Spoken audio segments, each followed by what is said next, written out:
Community Motors West Side, the GM Superstore next to Cinema West. Community Motors of Mason City, we give you more.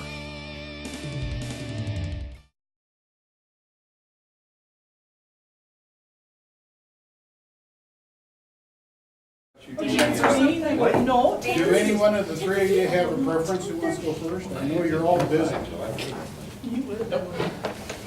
Well, let's start with the treasurer.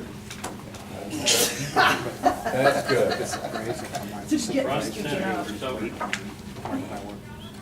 Okay, I don't really know what I'm supposed to say. That would be the new treasurer, if you got that. I hope you say something smart.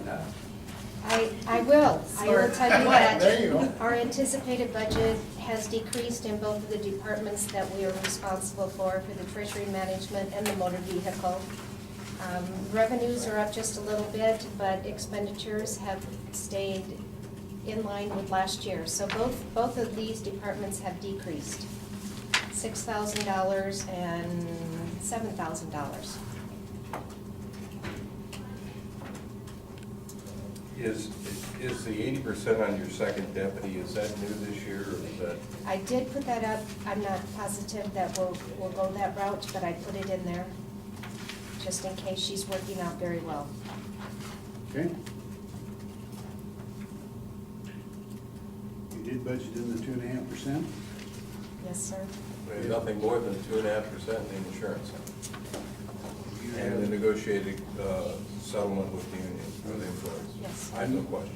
And no capital expenditures? None. Okay. Do you have anything for it? No. Thanks, Pat. Short and sweet. That was it. That's it.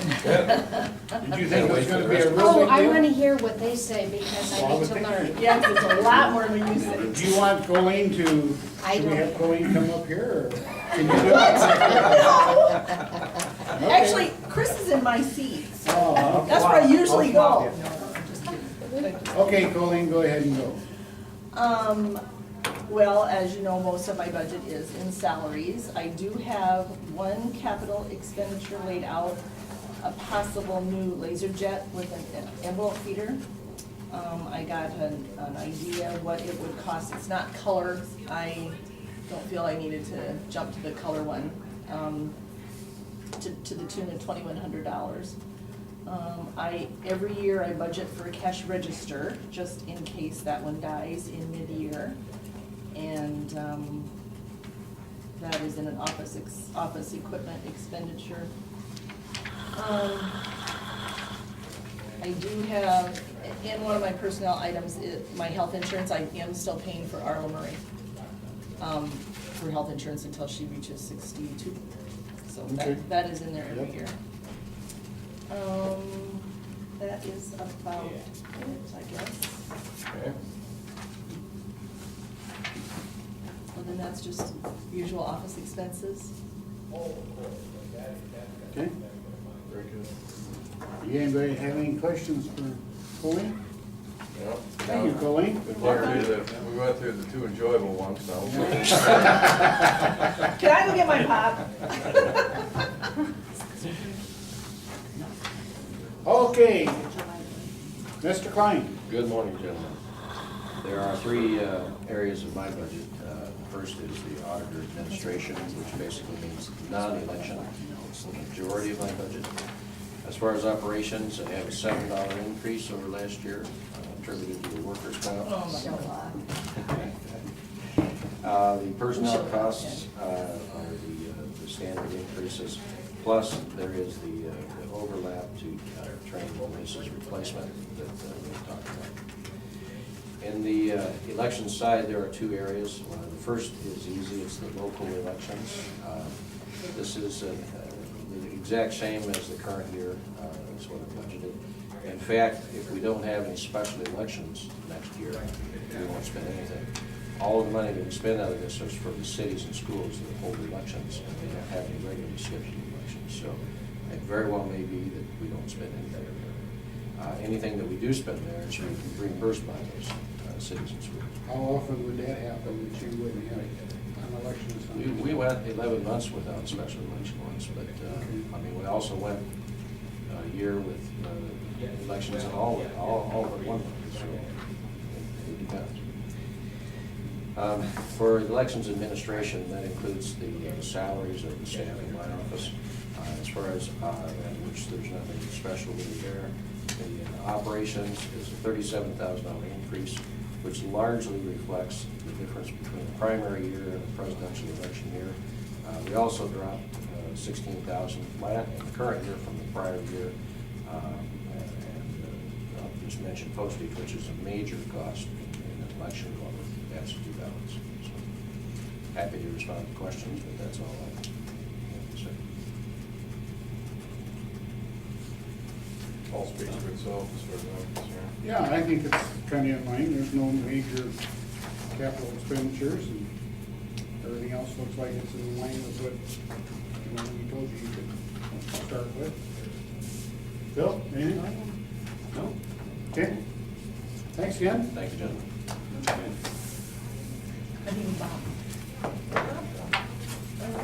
He said he wasn't good till 10:45. See him in the hall. Ran out of fright. There he is, Bob, you're up. Winches. Ken finally ended. Ken finally got done. Oh, thank you. Thank you, Colleen, for being on time. You too, Jay.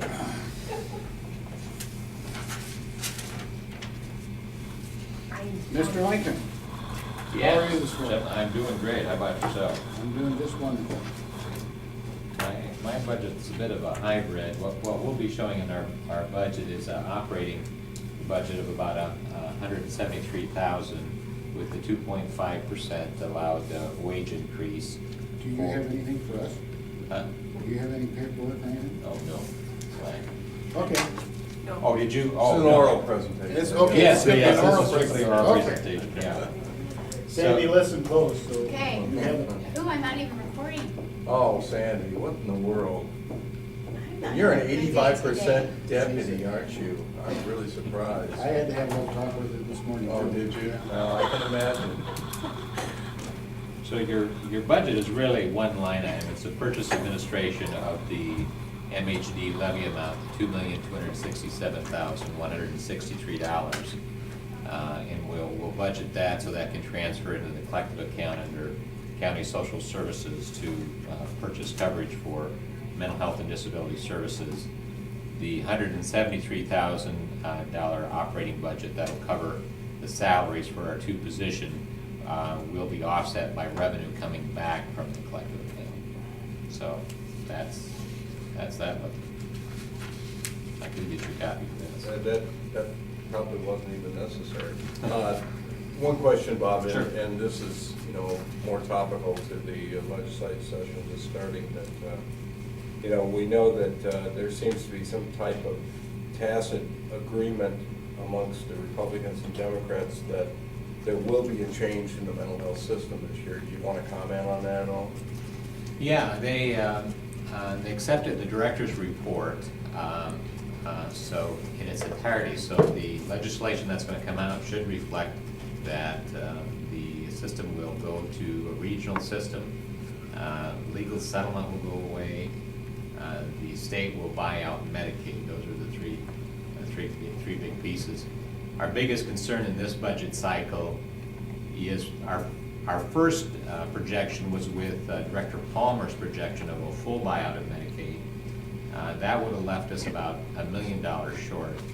But with the governor's proposal to take all the state money back and only take part of the Medicaid expenditures, that could leave us with a deficit of $3.4 million.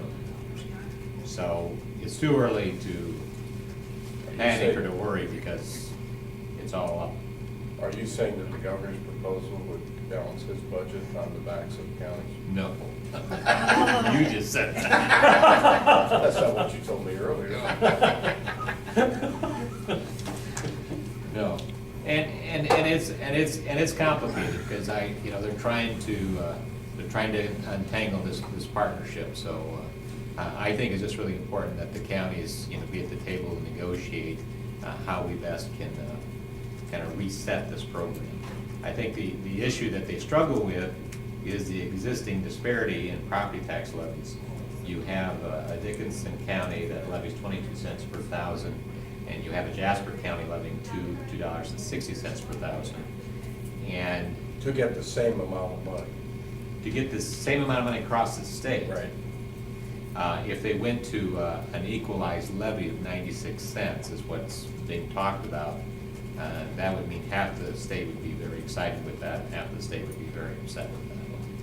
So it would be nice if they address that issue for the long run. Well, they, I have no idea. That's so purely political. They are saying that they need, and both, I think the governor suggested this too, that they still need that $120-some million of property tax is paying into the system. And the work group last fall reinforced the notion that it is important to have property tax or local dollars in the system to provide that buy-in and that investment, if you would. But anytime you start opening property tax rates, it could get ugly. So, we'll see.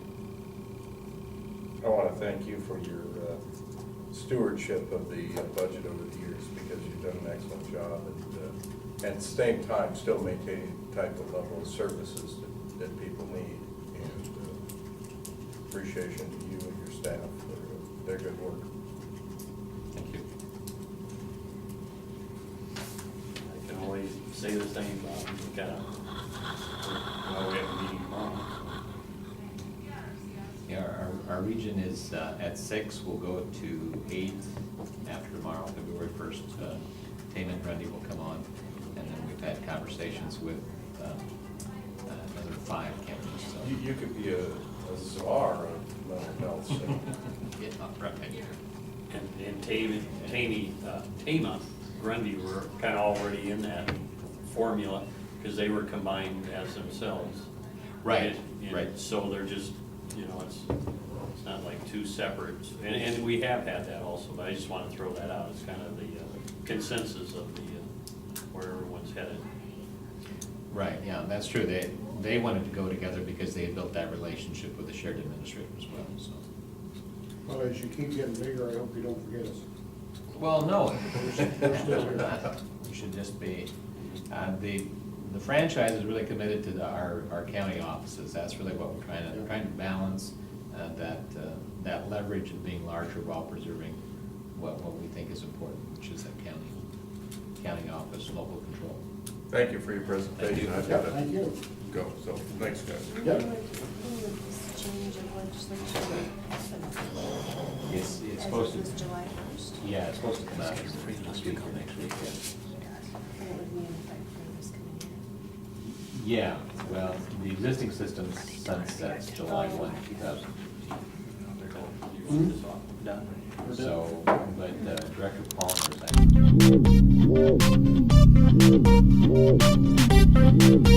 actually.